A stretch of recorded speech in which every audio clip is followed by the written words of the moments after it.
Thank you. Please be seated. Before I turn things over to Veronica, I want to acknowledge our sponsors, our table sponsors for today, Borden Ladner Gervais, the Institute of Chartered Accountants of Ontario, the Learning Partnership, and Navigator Limited. Thank you for all your support. And thank you one more time to Scotiabank, represented here today by Gillian Riley, for their sponsorship of this lunch and their continued support of the Canadian Club's events throughout our season. Now I would like to ask Gillian Riley to come to the podium to say a few words, please.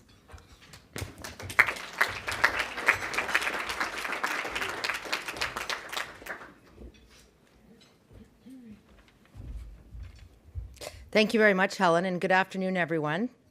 It's so exciting to see so many students here today and so many of you in the audience watching as well. Scotiabank has been a proud supporter of Take Our Kids to Work Day since it was just a pilot project in 1994. Imagine 25 years ago this started. Many of you were just newborn babies. Since then, you've grown, and so has this program.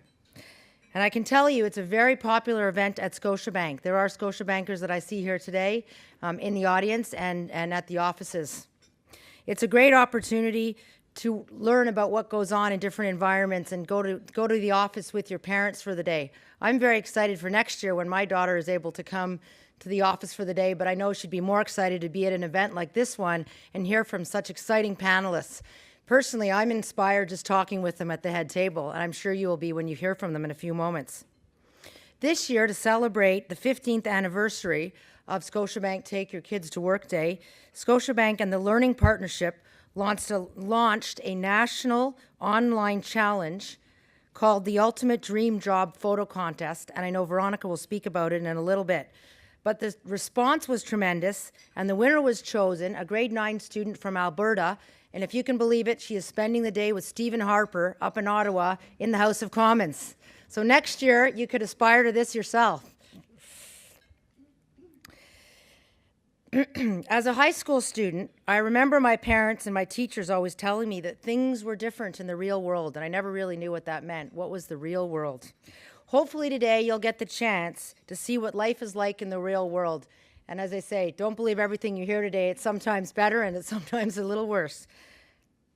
I hope you'll enjoy your experiences, and I hope you'll hear some great things from some very interesting people today and learn about what they do. These are some great volunteers that will share your experiences today, and I know you'll find it very exciting. I would like to thank the Canadian Club of Toronto and the Learning Partnership for hosting the luncheon. On behalf of Scotiabank, thanks for coming, and I really hope you enjoy the rest of your day. It's a great opportunity.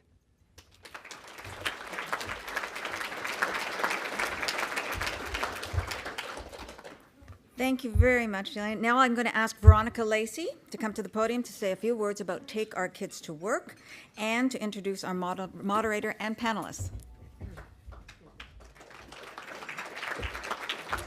Thank you, Helen, and good afternoon, ladies and gentlemen. I'm absolutely thrilled to be here today, to be with so many young people. I have to say that in the 3 years that we have done this, this is the most number of young people, of kids, that have been at a luncheon. And I think that's a real accomplishment. So give yourselves a big hand. Helen, I'd like to thank the Canadian Club for hosting this with the Learning Partnership, and especially you, because it was at a time when you were the president that you said, absolutely, take our kids to work.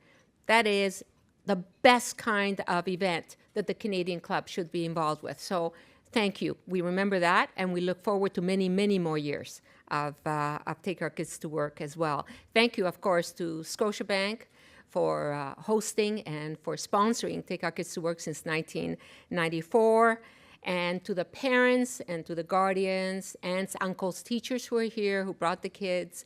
Thank you for being with us. But of course, always a very, very special thank you to the kids who are here today. It's interesting, if you think about Canada, we have about 200 kids, young people here today. There are over 250,000 kids across every province and territory who are in the workplace, in every corner of our country, from sea to sea to sea. And the number of opportunities and experiences that they're enjoying today are immense. So what is Take Our Kids to Work Day, and why the Learning Partnership, which is all about championing public education across the country? Well, as you heard Jillian say, 15 years ago, some of you were not even around. Your parents were thinking about the prospect of each one of you.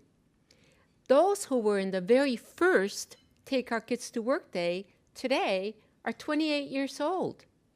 They're in careers and in the trades and making life happen in their communities right across this country. You heard Jillian talk about how we celebrated Take Our Kids to Work anniversary this year, and that's the Ultimate Dream Job Contest. In less than 6 weeks, we had over 17,000 grade 9 kids submit a photograph of their dream job. The number of photos, fantastic photos of kids who wanted to join the armed forces, of kids who wanted to be chefs, of kids who wanted to be athletes, of kids who wanted to be ambassadors and mathematicians and ecologists. All the dreams. Sometimes we think, oh, grade 9 kids, 13 years old, they're not really dreaming about big jobs. It's not true. It's not true. When we talk to you, you're not only thinking about exciting careers, you're thinking about changing the world. And you said it in your photographs. So next year, get ready. We want to see those photographs. Maybe you want to be the best model or an actor, or maybe you want to be the Prime Minister of Canada. And all of that is possible here. So what is special about this day is it's your glimpse about what can be there for you. But just as importantly, it's a glimpse to see how hard your parents work on your behalf. And I want you to put your hands together, and let's thank your parents for creating such great futures for all of us.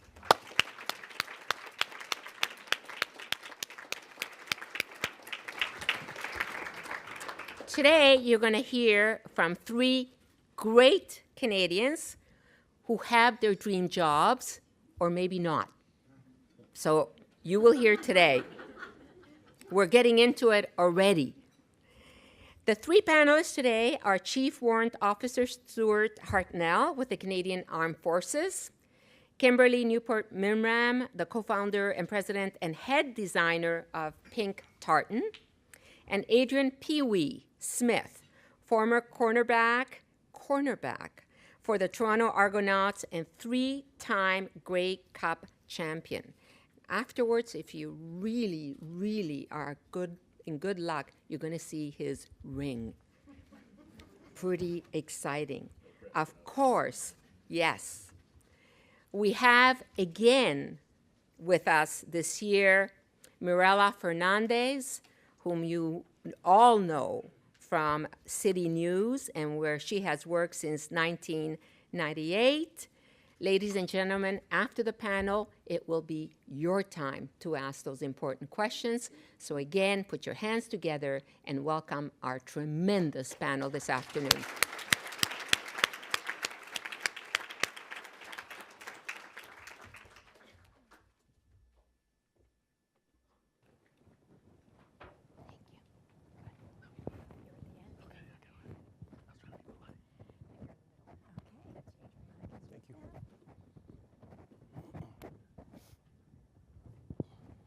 Hello. We get in the hot seat. That's what we call it up here, the hot seat. So we are here to answer your questions, whatever they are, about our jobs. You're going to get the inside scoop, so to say, on what our jobs are about, what we do, what's hard about it, what's easy about it, what we love, what we hate, because there are things we hate. and how we got to where we are in life. So we're going to open all of that discussion. You have cards on your table, everyone, which you can write your questions on, because I know if you're like my nephew James, he doesn't want to stand up and talk in front of a crowded room. Right, James? Yeah. So write your questions down, and we will bring them up to ask our guests a little bit about myself. I grew up in Malvern. Anybody from Malvern here today? Where? There we go. What school? MT? That's right. See, I recognize the MT. I went to Pope. James goes to Pope. So we were your basketball rivals, just so you know. You didn't just see the MT on their sweaters. That's what I saw. That's what gave it away. So I grew up in Malvern. I went to school in Ottawa for university. I took journalism. And I have been at City TV now for a long time, 12 years. And I'm a reporter and an anchor. So I do the 5 o'clock news on Channel 7 from 5 to 5:30. But I also go out during the day to file stories. I'm a general assignment reporter. That means I can do anything from going to a murder scene, going to court to cover a trial, going to interview somebody one-on-one like Beyonce. Yes, I've talked to Beyonce. She's very cool. So anything on the table as a general assignment reporter. So that's what I do. I'm going to ask our guests to give us a very brief synopsis of what they do and reiterate their positions and what they do in life. We'll start with Stuart. Well, I'm a Chief Warrant Officer in the Canadian Armed Forces, and I know this is a difficult thing to understand, our rank structure, but we have enlisted ranks and we have officer ranks. And my rank as a Chief Warrant Officer, I am the highest ranking non-commissioned member in my organization. I'm a member of the Army, and in the Army we have a whole number of trades. My trade, I am an infantry soldier. What does that mean? I'm the guy on the ground that has the rifle, that goes forward and closes with the enemy. So we do security tasks at home and abroad. We conduct combat operations currently in Afghanistan. And I have a battle group that's currently training right now. They're actually in the field. It's 1,200 of my soldiers are in the field today. And we are getting ready to deploy to Afghanistan in April. Great, thank you. Kim. Well, I'm a fashion designer. I have a company called Pink Tartan, which is sold all over North America. And I came from Niagara Falls. I went to fashion school and then did a whole series of different aspects of fashion, from buying to merchandising to product development, and sort of came to design later in my career. And it's amazing because fashion is really, it's fashion and branding. So there's two things that go together with the job that I do every day. Okay. Adrian, I know you're in investment now. So tell us a little bit about football and a little bit about investment. All right, my name is Adrian Smith. I come from Kansas City, Missouri. I became a Canadian citizen 3 years ago, so I am Canadian. Thank you very much. So I'm not going anywhere. I didn't come here for the health care. I'm not going anywhere. I'm staying here. I played football for the Toronto Argonauts for 12 years. I had 3 Grey Cup championships, and now I'm in the investment planning stage of my life. I actually own a financial company called Simple Financial Management. We have offices in Kitchener, London, and in Calgary, and I have about 35 agents that are underneath me. Okay. Let's talk about the worst job you've ever had in your life, because obviously we didn't all roll out of bed and become what we are today. For me, I did telephone survey. So you know those annoying people that call you at dinner time? Yeah, that was me when I was 16. And we literally got a page of the phone book, and we would just go down through the names and call people to ask them questions about whatever the topic of the day was, what brands they buy, what cars they drive. And I hated it, and I did it for 6 months part-time while I was in school, but that was my worst job. We'll start at the end. We'll come back this way. Adrian. I don't think there's a worse job. I think that's just the jobs you don't like. Obviously, I think jobs shape you and they mold you, and it helps you understand yourself better, right? And what I mean by that, it helps you understand what you probably don't want to do for the rest of your life, or it can help shape you and understand what you want to do for the rest of your life. So I would say my 2 jobs that shaped me, which made me understand what I didn't want to do, was moving furniture in a warehouse. And the one before that, when I was in high school, I worked for 2 years at Wendy's. Oh, yeah. And I worked the morning shift. And how many double bacon cheeseburgers did you eat in those 2 years? You know what? I ate a whole lot of them, but my metabolism could handle it. Oh, wow, there we go. Kim. Well, I agree. You know, it's really interesting that a job does, you take something from every job that you have in life. And one of my first jobs, I wanted to be a buyer. So I went and worked in the buying office for the Hudson's Bay Company. And I hated it. I had to sit down and do numbers. I did assortment plans. I worked on, you know, allocating the clothing out to all the stores. What I didn't know is that it was much like the wax on, wax off in the Karate Kid. I learned the fundamentals of a buying plan. And I go and deal with Saks Fifth Avenue, Neiman Marcus. I not only understand how to buying plan, I actually did them. So it really was a boring job for about 2 years of my life, but it gave me so much knowledge that I didn't even know I needed. I wanted to move on to something else. But the key is to do the best where you're at so that you can grow and move on to something else. And you'll never know when you need it. That's true, because even though I didn't like doing the telephone surveys, it taught me how to handle rejection very well, which is part of my job right now, because I have to go out often and get people's views and comments and opinions on different things. And I'll hit the street and say, so, you know, what do you think about President Bush's re-election, or what do you think about Harper's latest decision? And a lot of people don't want to talk to you. And they walk by, they brush by you, and you get a lot of rejection coming your way. And that was one of the things I learned doing telephone sales, was how to not take it personally when somebody hangs up the phone on you or walks away from you when you want to talk to them. Sir. Well, it's a little difficult for me because I've been a professional soldier for 24 years. So for me to reflect back on some of those jobs is a little bit of a challenge. But I would say probably the fast food industry is the same sort of thing. I did that when I was in high school. And while it was probably not the most pleasant job, it certainly opened my eyes to the freedom that making money gave me. And it gave me that ability to save and to gather funds so that I could get things that I desired. So it also was a great learning experience for me. Let's talk about the challenges of the jobs, because every job comes with hidden challenges, things you didn't know that you would have to deal with when you got into the industry. We're going to start with Kim. Well, I have to say the fashion industry is very challenging. It is not for the lighthearted at all. It's uber competitive. So you're dealing with, you know, anybody who has a sewing machine is your competitor.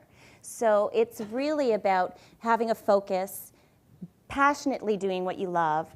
And I think that, you know, when you're in a career, there are a lot of hard things. There's the financing part of it, which is difficult. You need to understand that part. It's the creative part, to having the ability to be creative and to bring in creative talent and market it. So with a fashion line, there's so many attributes to get you there. It's not just designing clothing. It's really, there's so much a part of going into each collection. And in fashion, it moves very, very, very fast. So you always have to be, I'm designing for fall 2010 right now. I just showed my spring collection, but that has to go into production. So it's amazing that all the stages that you have to go through. Okay, Adrian. Being a professional football player, people just think that you go out on the field, you run around, you hit somebody, you throw a ball, you catch a ball, you score a touchdown, and you win games. And it's really not that easy. There's a lot of film study involved. We have different opponents each and every week, so we have to study the other opponent and see what their nuances are and see the things that they do and don't do that we can try to get an advantage on. The coach gives out a game plan each and every week, and we have to follow our game plan. You're lifting weights throughout the week, throughout the day. In the off season, you know, you're getting up at 7 o'clock in the morning and doing workouts too. So you always have to keep your body in shape. But I think the thing that kept me most on my toes is each and every year, there's 10,000 kids graduating from a U.S. or Canadian college or university who's coming to take your job. And you have to prove yourself each and every week, or else you won't have a job. And like I was talking at my table, the average lifespan of a football player is 2.5 years. So you all might think about the Dan Marinos, the Jerry Rices, the Pinball Clemens, the Damon Allens, who's played for 12 to 20 years, but that's less than 2% of all the football players in the National Football League and Canadian Football League. There's all those guys in between that only make it 2.5 years. So those guys will come to take my job each and every year, so I had to fight a little bit extra harder to keep my job. Something you might not realize, and we were talking a little bit about this earlier, the real world was the competitive nature of what we do. So even in my job, I'm not just going out and doing a story and anchoring a show at the end of the day. We're watching everybody else at 6 o'clock to see what they got on the same story. And if they got something that I didn't get, I have to explain to my bosses why they have that and I didn't have it, or why I chose to leave that out of my story. The way I describe it is it's kind of like running a marathon every single day, and you don't know who wins until the end of the day when you watch all the newscasts and see who's got the best stuff. Because same thing, if I'm not consistently getting the best stuff, or I'm not up there, there's always somebody else who's going to walk in the door who's going to work twice as hard to get the best stuff. So you got to keep that in mind. Stuart. There are many frustrating things that I deal with on a daily basis. I'll talk about two of them. The first one is with 1,200 people, you deal with a lot of personal issues. And probably it's very frustrating for me when I get these young people that make mistakes, and they make mistakes over and over again, and we end up processing them out of the military. It's very disheartening, but like all people, you cannot just tell them what is right and wrong. They have to learn for themselves. But without doubt, the most difficult days that I have ever experienced in the military is when I deal with the families of my fallen comrades. Okay. When I have to go to their houses and tell them that their loved one has passed away or died somewhere on an operation. Yeah. People think television is very glamorous. It's actually news anyway, is one of the least glamorous jobs you could have, for the same sorts of reasons that if there's a murder and it was a 16-year-old kid, our job is to go find their family the next day or the same day and say, hey, could you talk to us about your son or your daughter, and do you mind giving us a picture and just giving us a quick comment? And it breaks your heart every single time you do it. I mean, I've been around long enough to have done it dozens of times, but every single time you feel terrible doing that knock on the door, but that's my job. Obviously, it's not the best part of my job, but it's still my job, and I still have to do it. So one of those things to keep in mind as well. We talked a little bit about skills while we were talking about what your jobs are, but if you can just run through maybe the top 3 things you need to do, or the skills you need to have to do your jobs, and Stuart, we'll start with you. Well, that's a fairly difficult question. Yeah. We didn't say they were going to be easy. No. In my current job, I guess there are a few things that I do. One of those things is to, I'm the advisor to my commanding officer, who is the man who's actually in charge of all the people in the battle group. I man the battle group, so I decide who works where. I make sure the leaders in the battle group get all the requisite training that they require and that they need for their jobs and their jobs deployed. For jobs, we have many different specialties that the military is broken down into. For me, probably the most glamorous jobs, which I think you will probably all understand and recognize, are I'm a master sniper, I'm a paratrooper, I'm a man tracker, I'm a mountain climber.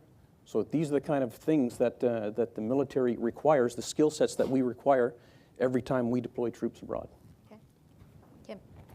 Well, can you ask me the question? Yes, skills. What are the kind of skills? If you were to pick sort of the top 3 things you need to have, creativity, I imagine, would be a big one for yours. With the man tracking. Yeah, I know. It's just your man tracker. Oh, wow. No, I don't have any of those skills. Let me tell you.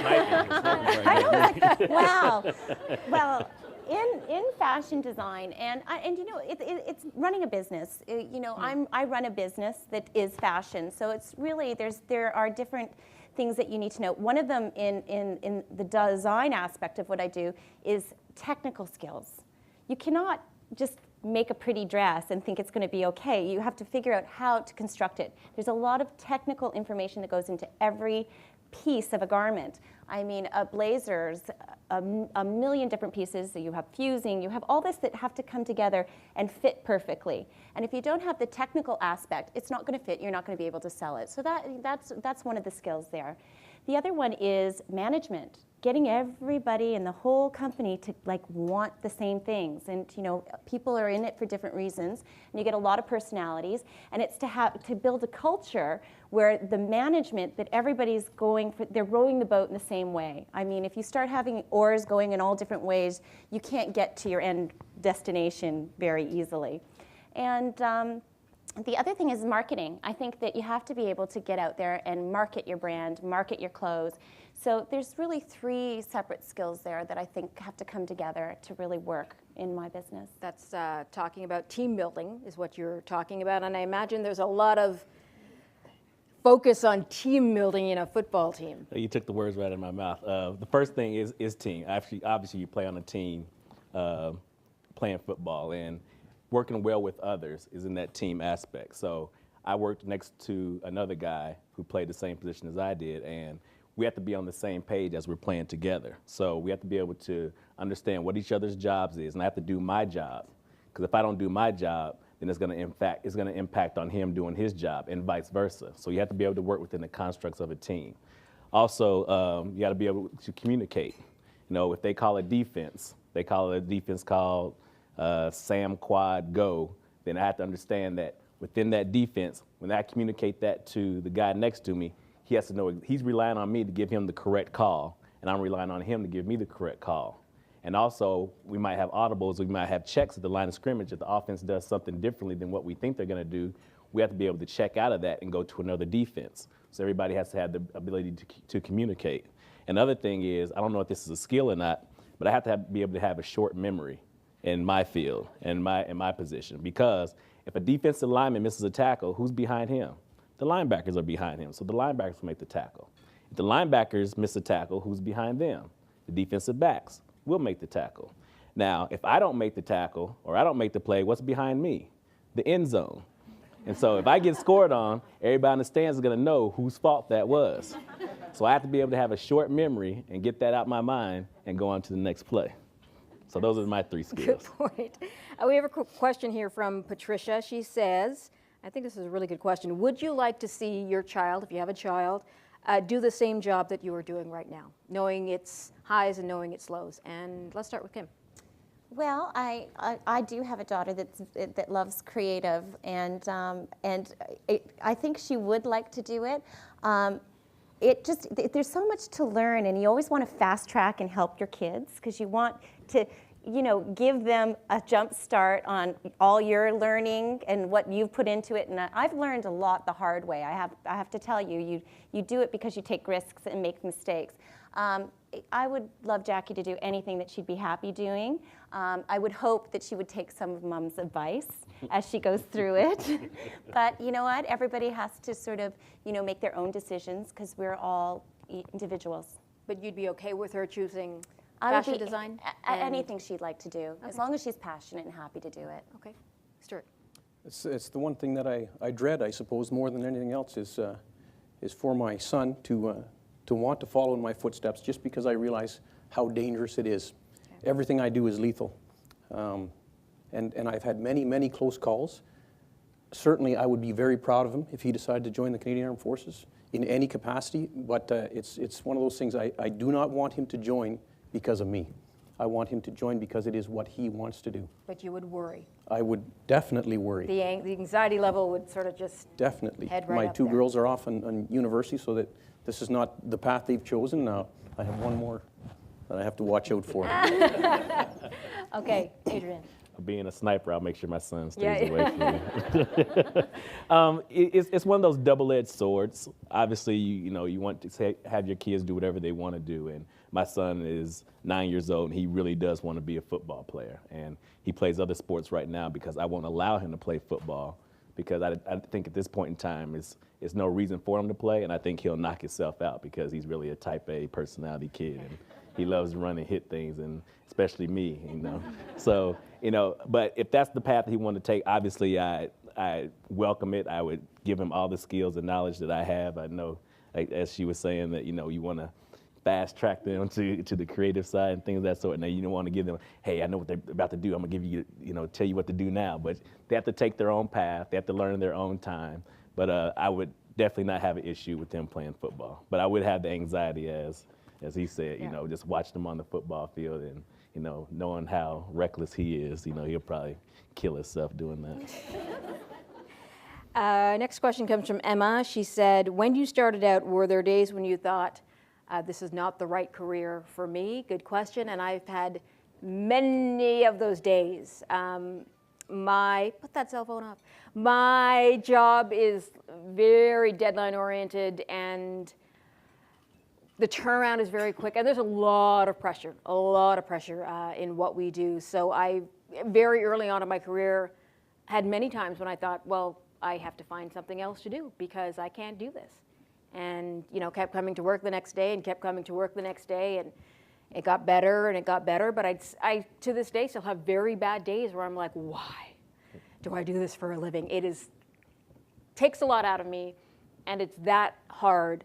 And I always tell people who are thinking of going into my business to really think about it, talk to somebody who's in it, because it's a very, very difficult business and not what it seems to be at 5 o'clock or whenever we're on. There's so much more to it. But have you ever had those moments? Let's start with Adrian and move in. I knew from a young age that I wanted to play sports. I knew that. And my first love was baseball. My goal in life was to beat Ricky Henderson's stolen base record, 135 stolen bases in a year. So I knew exactly what I wanted to do. Football was a total accident, got tricked by a friend, played it my last year in high school and ended up being halfway decent out of it and made a career out of it. But there was never any doubt in my mind that I wanted to play some sport, and I knew what I wanted to do. Did I ever have days that I wanted to quit? Absolutely. When it was minus 12 degrees outside, out in Saskatchewan, and we weren't playing in the Dome in Toronto, I asked myself, what are you doing out in this cold weather playing this sport? The other time was I had broke my thumb, and I had wrapped it up. I had a half cast on it.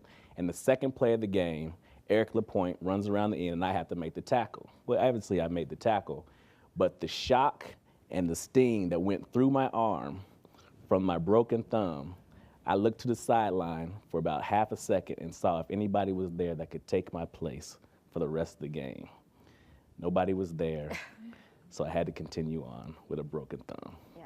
So yes, those are the only 2 times I wanted to quit my sport. Kim. Well, you know, there's so much as you develop your career, and I think everyone gets to the point where, you know, you picture yourself doing something else, but it's a fleeting moment for me. I've been like, oh, I can't deal with this. Also, too, when you go to put yourself out there, I do a fashion show, so I put myself out to the critics, and I think, you know, sometimes the critics are not so nice to you, and you just think, oh, why am I doing this? I'm working so hard. I'm trying so hard, and you know, to get any kind of not getting the love back. Well, in fashion, it comes and goes. So, thank goodness our last one we got a lot of love. But I've had 1 or 2 that does it, and you just think, oh, I'm doing all this, and I'm trying so hard, and you know, I'm not getting the love. So you think maybe I should be doing something else. But no, I have a passion for what I do, and those moments are few and far between. Thank goodness. Okay, Stuart. I also have been very fortunate. When I joined the military, I was 21 years old, so I'd worked a number of jobs preceding that, and I knew as soon as I joined the military and I started my training that this was it. Wow. That I was where I was supposed to be, and I have never looked back. Follow-up question to that, I guess, and this is from Tasvia. How do you handle stress? What do you do to deal with the stress of your job? Let's start with Kim. I meditate. Or I try. I really, really, really try to. I think it's important to manage stresses, and we had this conversation about being physically active. I think you have to be fit physically to able to handle the amount of stress that comes from running a business. And so that's sort of, I try to relax, I try to exercise, and I try to take everything as it comes and not let it build up. Okay, Stuart? The exact same thing. I mean, fitness is the key to life. I mean, it's a lifestyle. To be fit will improve you in so many ways that you don't realize. And I think that's one of the reasons why we force fitness in the military, is that it does automatically decrease that whole level of stress. However, there are times when you cannot decrease that level of stress, and you just have to muscle through it. For example, during combat operations, there is no way that you can de-stress yourself. It is one of those things you just have to learn how it affects you, how you are going to deal with it, and how you are going to get your objective completed. Okay, Adrian? You know, I'm pretty much an even keel type of guy. I really don't get too high or too low. So, I mean, stress enters your life, but it's just all about how you deal with it. And fitness has been mentioned, and obviously that's one of the ways to do it. But you know what the easiest way to deal with stress is? Smile. See, when you laugh, all that stress level just automatically goes all the way away from you. So, you know, it might not be funny at the time, but you know what? you smile about it, you laugh about it, you move on. It makes you feel a whole lot better. See, I wish I could do that. I don't. I'm one of those people get all tense when I get stressed out, and then I pop, and then yeah, it's not so good. But over the years, I've learned not so much to smile, because I wish I could, but to actually just realize that this too shall pass. Whatever it is, you know, I'm going to get through it somehow, some way, and I try to take it sort of more in the course of life as this is something that I have to deal with. But for me, it was a learned lesson. It was something I really had to put my mind to and put my energy to handle the stress of my job. First taste of success. I want to know the first moments in your career when you went, wow, you know, I'm doing okay. This feels good. I feel like I've accomplished something in my dream job. I'm going to start with Stuart. We're going to go out this way. Well, I suppose it would be the culmination of my initial basic training course. I was chosen as the top candidate. I was chosen as the most physically fit. And the Battlecraft Award was presented to me as well. So I knew that I was in the right place. There we go. It was a peer assessed and a staff assessed thing. Kim. You know, one of my biggest memories of feeling success was, you know, when you start and I was a junior buyer. So I was a junior buyer. I never had the title of being a buyer, and I worked really hard, and I stayed till 9 o'clock every night, and I wanted to be a buyer so badly, and I put a goal that if I wasn't going to be selected to become a buyer by a certain timeline, then I was going to start looking for another job. So the funny thing happened is I set it as my birthday. On my birthday of that year, I got a promotion. Nobody knew it was my goal. Nobody knew it was my birthday, and I just thought, you know what, it was meant to be. There you go. Adrian. I guess my first taste of success, I would say, is, like I said earlier, football is a total accident. Didn't plan on playing football any part of my life. And when I got to university, after my first year of being a starter, the coach comes into the meeting room at the end of the season on one particular day, and he announces that I had made the All-American team. And no word of a lie, I was naive to what the All-American team was. So I was like, oh, wow, cool. What did I do? It's like, you know, you're one of the best at your position in the whole entire country. It's like, oh. So I guess that's pretty cool. I guess I did pretty good this year. Yeah. I mean, I knew I was getting interceptions. I knew I was playing well. But, you know, to get the accolade as one of the top people in your position in the entire United States was probably a pretty cool thing. So I was like, you know what? You probably could make a good living at that, and people probably think that you're pretty good. So that's probably my first taste of success. Daniel has a question specifically for Adrian. Was the Grey Cup, or is the Grey Cup heavy, and did you ever drop it? I have not dropped the Grey Cup. The Grey Cup's not that heavy. It's hollow on the inside, so it's not one of those things that are really heavy. Great thing to win. Wherever you are, Daniel, I'll let you wear my ring afterwards. The ring is probably heavier than the Grey Cup. And this one's for Stuart. How old do you need to be to join the Army? Well, with parental consent, you have to be 16 years old. But we don't like to take people when they're 16 years old. We like to have them complete their high school education. So more along the lines of an 18-year-old would be the target age that we would look for people to join the Canadian Forces. However, there are no age restrictions because of our human rights and freedoms. So you can be 40 years old and still join the Canadian Armed Forces.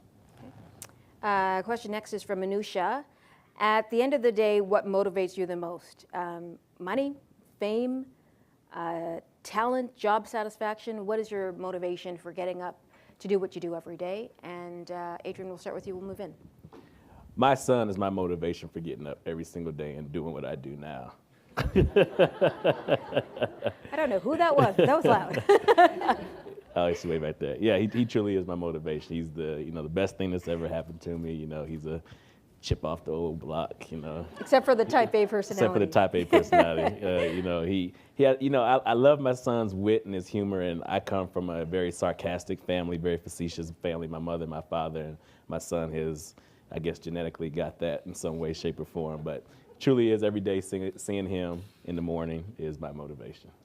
Kim. I'm highly motivated when I see people wear the clothes. when I see women walking down the street wearing my product, that's where I get the greatest job satisfaction. Okay, Stuart?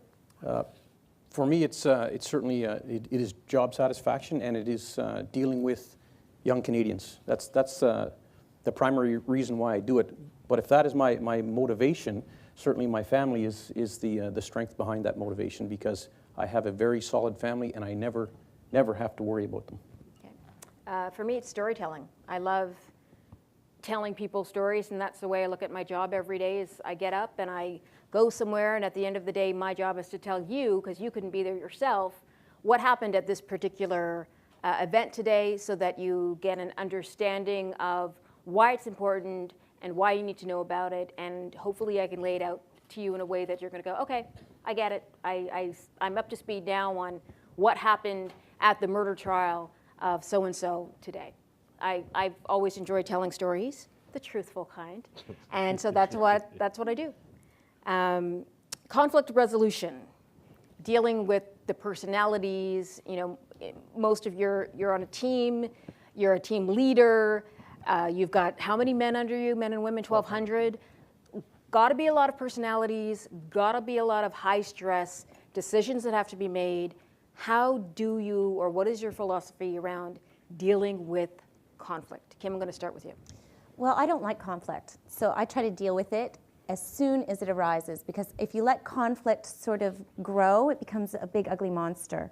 So how I deal with it is to deal with it straight on, as quickly as possible, and be open-minded. I think you have to be open-minded to listen, but and to formulate how you're going to resolve the conflict. So a fast resolve is always the best way for me. Okay, Stuart? Well, with us, clearly, because of the number of people that we deal with, conflict resolution is a huge issue, and we actually take formal courses in how to deal with any type of conflict in the workplace, and we deal with it at the lowest level possible. If the lowest level possible cannot resolve it, then it's moved up in the chain of command. So then more people are brought in who are aware of it, who have more powers of authority. And ultimately, with the military, we have the Code of Service Discipline and the military justice system, which can resolve a lot of these things. In fact, the commanding officer can imprison people. Adrian? Being on a team of football players, and everybody's coming from all over the world, you have guys who've had a lot of success. And so with a lot of success, rightly or wrongly, a lot of egos become involved, and people think that they are, the best of who they are. So when egos get involved, people can try to enforce or impress things upon other people, or try to think that they're bigger than the team. And there's an old saying that there's no I in team, right? So when people don't put the team first, we were fortunate to have a lot of guys, a lot of core group of guys that played on the team for a long period of time. I played for 12 years. Mike O'Shea played for 14 years. Pinball played for 12 years. So when we all played together, if there was a situation where someone thought they were bigger than the team, there's always strength in numbers, kind of like, as he was saying, in the military. So when the team leaders come together and tell a guy that, hey, you're kind of bucking the system and not being involved in the team and keeping the team first, they kind of get the message. If they don't get the message then they get The boot. the boot. Let's talk a little bit about terms of your career. You were talking about the average career for a football player lasts 2.5 years, you said. Can you do what you do successfully for the rest of your life, or is there a certain, is there an average amount of time somebody's going to do it? Stuart, you've been there for 24 years.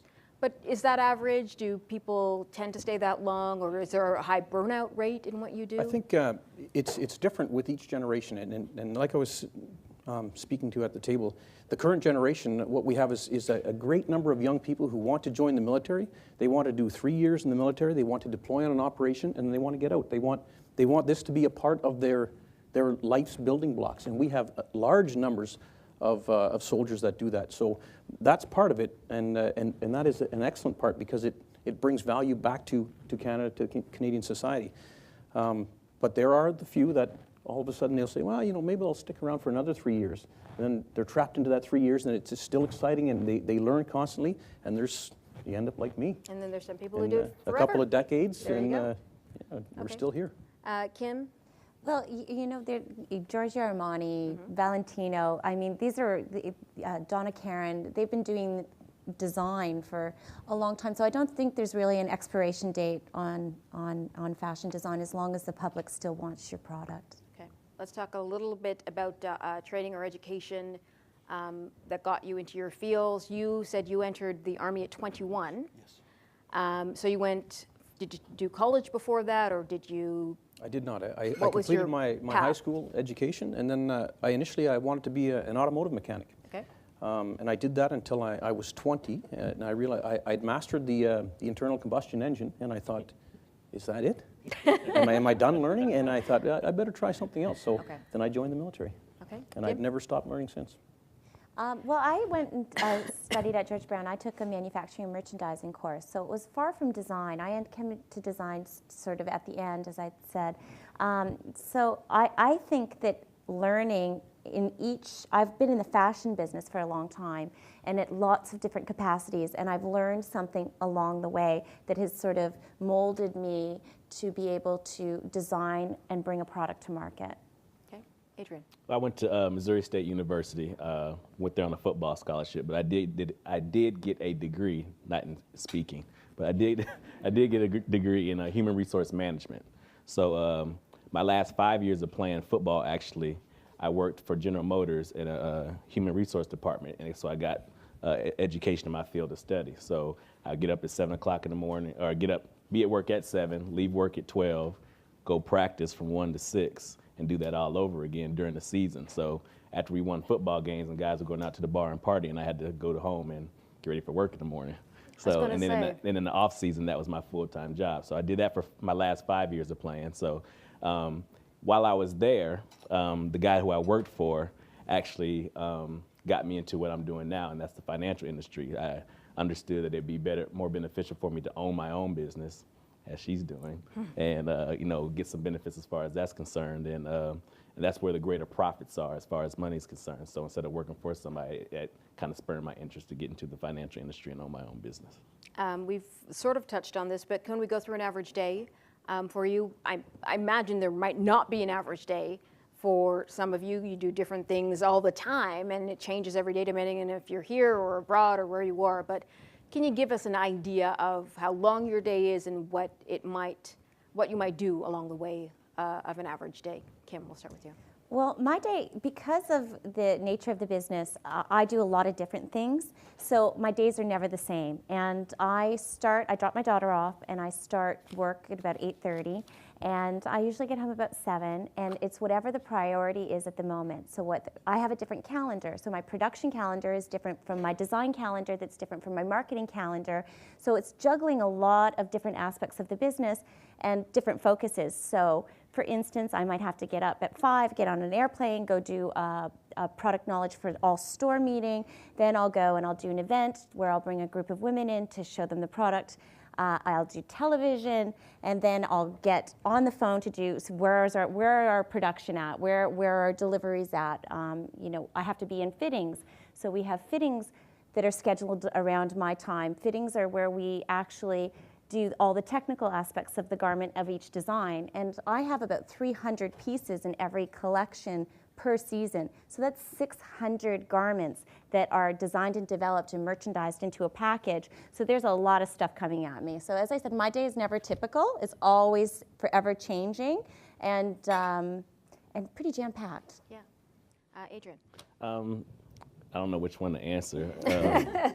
I guess when I played football, my day was pretty much patterned.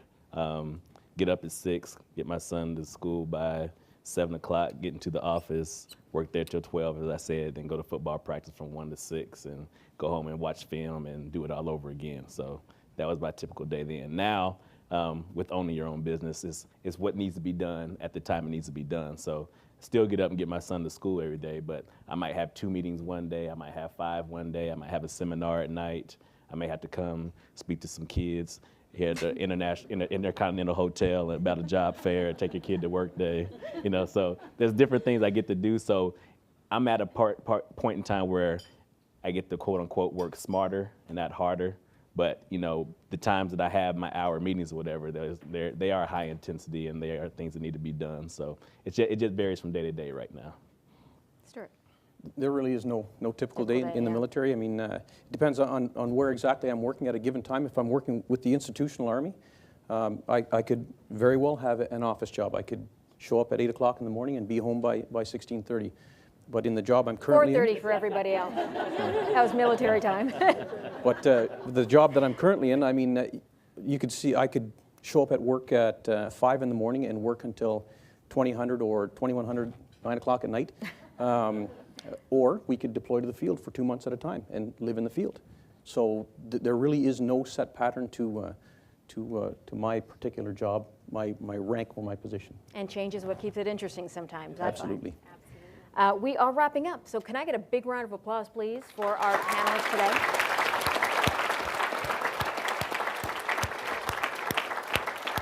But just before we wrap it all up for good, we have prizes to give out. So I think we've got a bowl, and Lynn Chow is going to help us with that. She's got cards. We're going to pick from the cards, and we're going to hand out some prizes. We're going to start with Adrian. Adrian starts and ends this one. One card from that bowl, and the winner is going to get an Argonauts football T-shirt and pin. It goes to Patricia I. Patricia. There we go. Oh, wow. Do I have to take it? Oh, the prizes will come to you. There you go. You can shake the ring if you want to, though. Kim's going to pick the next winner, and this is for another Argonauts football T-shirt and pin. Goes to Hannah Glover. Hannah. There we go. And Look at Stuart, you. another Argos football T-shirt. I So wonder who why wants we're to doing win? the Argos thing this year. Glad you all won because Argos didn't win. Goes to Melissa McAmont? McAmont? McClymond. Climate? McClymond. Okay. And let's see, where are we? Kim is apparently picking the next one. Another T-shirt and pin going to Mitchell. Inani. Inani? Did I say that There we right? go. We're coming back to Stuart now, and the last two prizes, Argonaut tickets for Saturday's game. So let's see who gets the first pair. Tiffany Brower. Tiffany Brower. Congratulations. And Adrian's picking the last pair of Argonauts tickets. So let's see who gets that last pair of tickets. Alexandra. Just Alexandra? Just Alexandra. Is there a table number? A11. A11. Is that a table number? No? what's that? Oh. Is it possible to get... She's gone where? She stepped out? Pick So Brittany? should we pick another one, or should we wait for her? She's coming back. Okay, so we will hold off, and she'll get a nice surprise when she Get steps somebody back one into the ticket. room. Thank you very much, everybody, for taking part today. That was great. I think you are all fully released. Thanks. You too.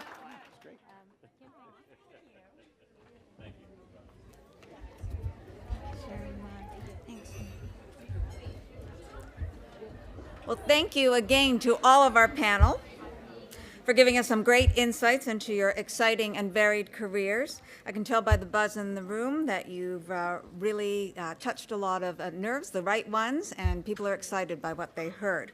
The very wise and ancient philosopher Confucius, whose fortune cookies you've all read, once said, "Choose a job you love and you will never have to work a day in your life." And I'm sure that all of our panelists and our moderator could say the very same thing about what they do. It sounds like something that each of our guests could say, but obviously something that everybody in this room would want to aspire to someday, to have jobs that they love, and as Kimberly said, to be passionate about. And so let's give them a final round of applause and thanks.